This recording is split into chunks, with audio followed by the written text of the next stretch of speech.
Hey everybody, welcome. It's been a long time since I've been on. I'm so sorry, but I have so many hobbies and I start new ones without really ending other ones fully. And so there's really not a lot of time in the day, and the weather's been so fantastic.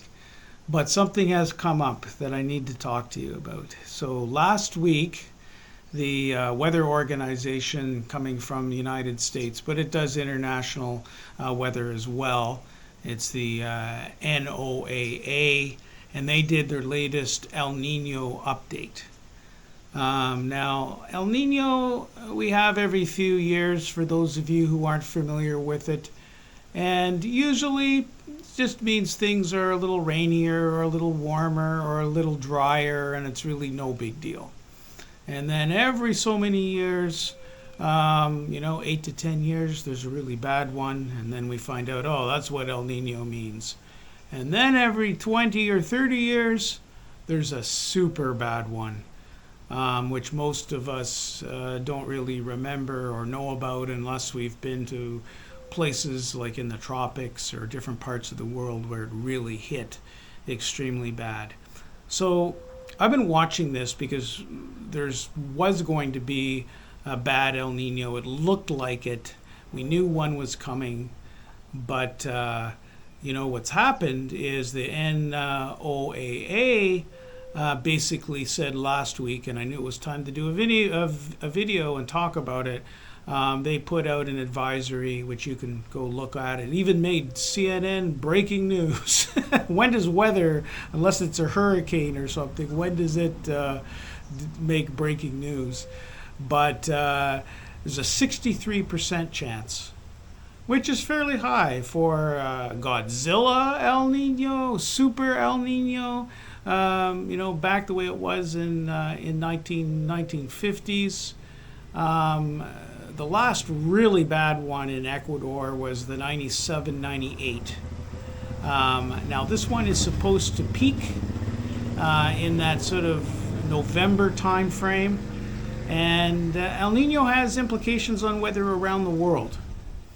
But I'll pull up this chart, and you can kind of see on the top left, you can see that in the ocean, that's the Pacific we're looking at there. It'll take a second to get your bearings. And all of that red is the hot Pacific Ocean. And you see where it hits South America, pretty much right where Colombia, Ecuador, and Peru are. And that's one of the major reasons why we get it especially bad here. So the surface temperature, so it's officially starting now. We're not really seeing anything that's affecting us now, but as the months go by, we'll probably start seeing it in Ecuador in that sort of September time frame. It'll probably start hitting us. And if you look at the bottom left, you can see how it's going to affect Ecuador, which is really why I'm making this video. You won't be worrying about cartels or thinking about cartels in September or October. You'll be thinking, oh my goodness, what's about to happen in the next couple months? And other parts of the world will be doing that as well. This is not an Ecuador problem. So you can see the coast all in blue there. So what we're expecting on the coast, and I hope I'm wrong. I hope the NOAA is wrong. I hope it's the other 30%. Or 40% chance where it's not going to be that bad. I hope it's not the 63%, but we need to be prepared, just like we're prepared for anything that's bad. So the worst would be on the coast, of where you're going to get some tidal waves that are much higher than normal. So if you're on the coast anywhere with a home. On the front, it's time to really start looking at where your drainage is. How high are you up above that? Is there anything you need to do? And then if you look in the Andes, it's a mismatch depending on where you are. It's going to be very localized. Some areas will be getting a lot of rain and landslides potentially, and other areas will be getting drought. And you won't have any rain at all. And as we move further east into the Amazon, it's always drought, so it'll be a lot less wet there. Other thing on the coastal areas will be the massive amount of flooding. And all you have to do is go and Google the 97, 98, El Nino in Ecuador, and look at some of the pictures, and you'll get an idea. Now, in the vast majority of cases, this is not life-threatening. It's just going to do a lot of damage and a huge amount of inconvenience. And we'll talk about that on the next infographics. If we go to the bottom right and look at the potential consequences, so the big two I already talked about: the high tide and, of course, extreme unpredictable weather. And this is going to be worldwide, this extreme unpredictable weather, because we've never really had a very, very strong El Nino mixed with climate change, which of course increases to get worse every year. And I know some people still don't believe in it, but it's not something to debate anymore. You just need to put on the science hat and do a few searches, and you'll find out that it's here. So that's what we're going to be going through. The question is what degree, how bad it's going to be. So let's talk next about some of the ways that you can prepare for it or should prepare for it. So first, on this new infographics, let's look at the top left. And really it's about looking at your home and property. So we already get some pretty heavy rains, especially in sort of the March, February, March, April, mostly March, April on the coast. So you've already had those big rains where, your house may have flooded, your roof may have leaked. It's a great opportunity to think back at those times. Where did the water go? What was the drainage? What happens if your swimming pool, if you have one, overflows? Where does that water go? So you need to take that walkabout around your house. If you're in a condo or an apartment, you can look, where's all that water going? Because you may think, oh, I'm nice and high, this isn't going to affect me. I'll tell you about a few things that will affect you, regardless if you're in a condo or apartment. All those muddy streets or all those dry streets right now are going to be filled with mud, so think of that. And the amount of rainfall potentially is really 10 times more than what you would get in a much shorter period of time. And it would be every day for a while. So you really need to do that walkabout around the house, look at different things. Is there more drainage that you need to make? Now's the time to do it. When it's nice and dry, before the rains really start, get some more drainage canals out there. Are your existing drainage canals, if you have them, big enough? The other thing to look at is your roads that go to your property. Sometimes we love living. I'm one of the ones, not in this particular place, but I always like living further out. And of course, the roads that are further out tend to be more gravel, and they don't always put culverts in, or enough culverts, or bigger culverts in. So they turn to mud, and with big rains they could, get narrow and narrower. And it's typical Ecuador fashion. They're not usually fixed until they have almost collapsed or no one can get through anymore. So you need to go look at what those roads are like, what condition they're in. The local communes, the provinces, the municipalities are supposed to be putting a plan together on how they would, prepare for it. And unfortunately, or fortunately, depending on how you look at it, our last El Nino, some people were thinking, oh, this could be a bad one. And they did all this preparation, I think it was a couple years ago, 3 years ago, and it was, no big deal. And so my worry is they're going to think, oh, people have short memories. They don't think back to 97 or 98. And we're living in a world right now that's not looking at all the scientific evidence, unfortunately. Every model that's basically out there predicting El Nino right now has a percentage into that 60-70% of something that could be quite catastrophic. So on the coast areas, one of the most important things that the municipalities can do is make sure that all of the rivers are draining out to the ocean effectively. And none of that has been done yet. It's not a huge job, but basically you bring all those bulldozers right to where the ocean is and you open up those rivers because most of them are blocked right now until a big rain comes. But we want to make those deep, we want to make those wide to let as much water through. If that doesn't happen, all the floodplains, the rivers are going to overflow. And if you're sitting on a floodplain, and that's one thing you should look at as part of, securing your home and your property. Go open Google Maps. Go check the, pretend you're back in high school or grade school, wherever you were learning about topographical maps and contour lines. And have a peek to see what's your elevation compared to the local river. Because the chances are that those rivers are going to overflow. And so you need to be able to see, I was looking around my property here and my house is about 4 to 5 feet higher than the road to get into. But not all the homes in this subdivision are. Some of them are almost level with the road. So that's one thing to consider. Yeah, so moving on to the second one, food and medication. So yes, you do need to get,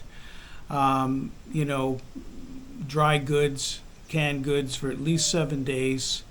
You may not be able to get to your grocery store or your market, or you don't want to because there's just mud outside. And medications. Those are a good thing about Ecuador is you can go and get all your so-called prescription medication and get all that from the local pharmacy well in advance. Always good to get some antibiotics as well, just in case, and probably some of those parasite kits that cost like $3-4 that you take over a couple days. Get 1 or 2 of those and keep those handy as well. Stock up on batteries, all of that kind of stuff. And also, if we go to number 3, have an electricity and a water plan. Or choose not to have a plan. At least think about it. And say, okay, how upset will I be if I don't have electricity for a week or 3 days? Or the local water isn't running. My cistern is empty. What am I going to do? So, some easy fixes. One of the easiest fixes for water, if the reason everything is a problem is because it's raining so much, if you're on the coast, then of course you can collect the rainwater. You can buy one of those, hiker's drinking straw or filters if you want something more sophisticated from Amazon. Have that delivered ahead of time, and you can just put the rainwater in there and you'll be able to drink that no problem. I'm not sure about whether you can put your swimming pool water with all the chlorine in it. Probably you could actually also use that. But it's been probably sitting around, you're not swimming in it. I would probably prefer the rainwater. And then as far as electricity goes, this really depends on your own preference. You could get a generator, but then again you might run out of like if you're landlocked, you might run out of fuel pretty quickly. And you probably don't want to store tons and tons and tons of fuel. So maybe you want to spend the expense. Maybe you were thinking about it anyway. Maybe you already have one. Is get a battery, essentially a battery generator essentially, and they come in all different sizes you can start your research on that. You can just get a little small one so that your internet's running for 6, 7, 8 hours. Certainly wouldn't handle a week, but you can get a bigger one where you could run your internet for a week. So one of the bigger issues potentially is that if you do have electricity out for at least the day, if not longer, then your cell phone probably won't work anymore, because certainly on the coast, a lot of these towers, do have backup, but the backup is not going to last, especially if they're landlocked and they can't get generators to them and fuel and all of that stuff. So you're going to eventually lose cell, and you'll eventually lose internet into your home, whether it's fiber or some other means.